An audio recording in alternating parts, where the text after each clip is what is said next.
Depuis le temps qu'on en parle, c'est-à-dire à peu près 2000 ans, et depuis le temps que je plaisante avec ça dans cette chronique, eh bien ça y est, on a trouvé le type qui a réussi à changer de l'eau en vin, ou plus exactement à fabriquer du vin à partir de l'eau.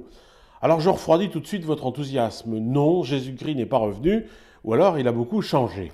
En fait, ils s'y sont mis à deux. On va donner leur nom. Ils s'appellent Philip James et Kevin Boyer. Ce sont bien sûr deux Américains issus de la Silicon Valley. Ils viennent d'inventer la Miracle Machine, la bien nommée. Le principe est un peu plus compliqué que pour les noces de Cana où il suffisait de taper dans les mains ou de faire abracadabra. Là, il faut une carafe spéciale bourrée de capteurs de manière à recréer les conditions de la fermentation du vin. On va jusqu'à intégrer un réfractomètre pour mesurer le taux de sucre, un diffuseur d'air qui adoucit les tanins et un générateur d'ultrasons pour accélérer le développement des saveurs du vin. À l'intérieur de la carafe, on met de l'eau, des raisins au choix et des levures. Il y a un petit moteur qui mélange les ingrédients. Sur son smartphone, on a téléchargé une application Miracle Machine qui va déclencher le travail des capteurs et donc le processus de fabrication. En 48 heures, l'eau s'est transformée en vin.